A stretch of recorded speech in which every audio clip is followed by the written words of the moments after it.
Let's go grocery shopping, have a full-time job, raise a newborn, pick up kids from school. We are so busy. Who has time to whip up a 2-hour gourmet meal? I don't. So I stock my pantry with the right ingredients, and I always have a few certain spices on hand so that I can whip up any ethnic cuisine I want. Or if I have a craving for something, I just look to see what's in my pantry and I can come up with something real quick, fast, healthy, delicious. I'm going to show you how to do that today with the right essentials stocked. Let's take a look.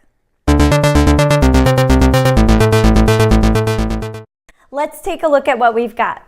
You want to make sure that you have the standard spices, you know, your cumin, your basil, your dried oregano, cayenne pepper, paprika, those things. As long as you've got those, we're going to build upon that.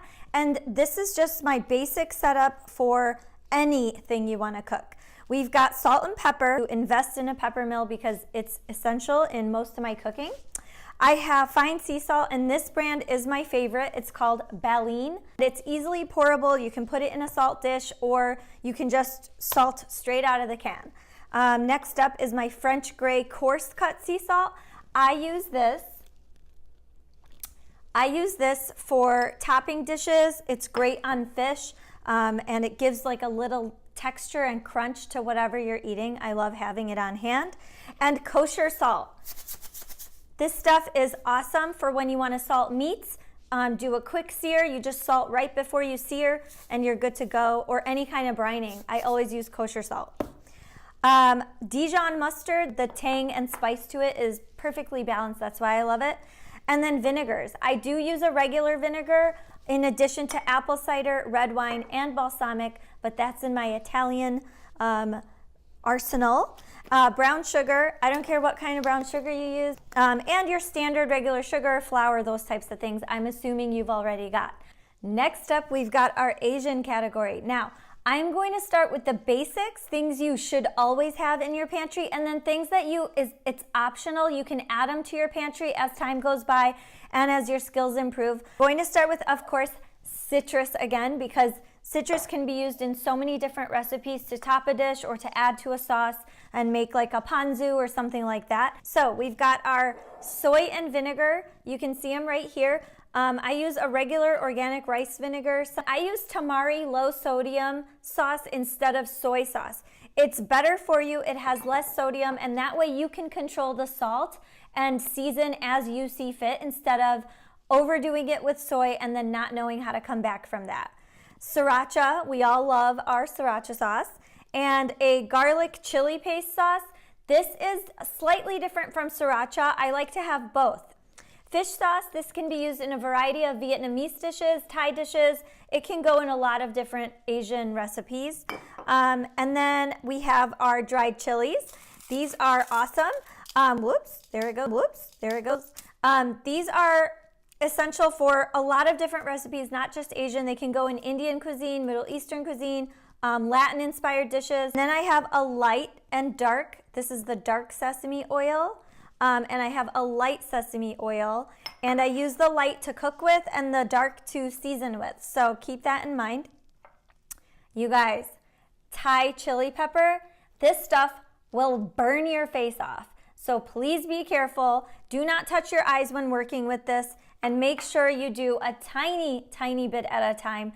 That way you can control the amount of heat you want so people aren't crying at your table in a bad way. Okay, now these things are the extras. If you want to have them in your arsenal, I do suggest them. Thai curry paste is always awesome to have. This is a green one, but you can find red or yellow. You can whip up a meal in 20 minutes if you have this in your pantry. Tamarind paste, Tamarind paste, this stuff is good in Middle Eastern dishes, in Asian dishes. You can use it in so many different recipes. Next up, we've got our Korean spices. This is Gochugaru Korean chili flakes. These are so beautiful. I want to show you. They're a deep red color, and they are awesome to make kimchi or to put on top of pickles, any kind of Korean recipe. These are the bomb. And then the other Korean essential is gochujang. It's a chili hot pepper paste. This stuff is used in so many Korean dishes, so I love to have it because I love Korean food. So, moving on to Japanese ingredients, I have an anchovy powder. I have dashi, which is used to make stocks. This stuff is great to have because it adds instant umami. Yeah. And then I have kombu, which is dried sea kelp. And this is used also to make stock. So if you're into ramen making.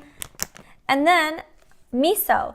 I always get this non-GMO, organic, all-natural miso.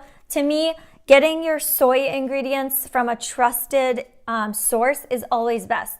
So I buy this brand. It's Gold Mountain, I think. Yes, Gold Mountain. And they have like 10 different styles of miso. They have red miso, white miso, mellow miso, yellow miso. So moving on up, we're going to the west side of Asia. We're going to the Middle East. And you want to have these key spices and ingredients for successful Middle Eastern cooking. We're going to start with our spices, starting with our 7-spice mix. You guys, this is essential, aka Baharat. I've said it before. Get used to the name. You'll be so familiar with it. This goes in almost all meat dishes. It goes in a lot of fragrant dishes, anything you want to add that classic Middle Eastern spice to. You always want to have some curry on hand. This is a yellow curry. You guys, it smells awesome.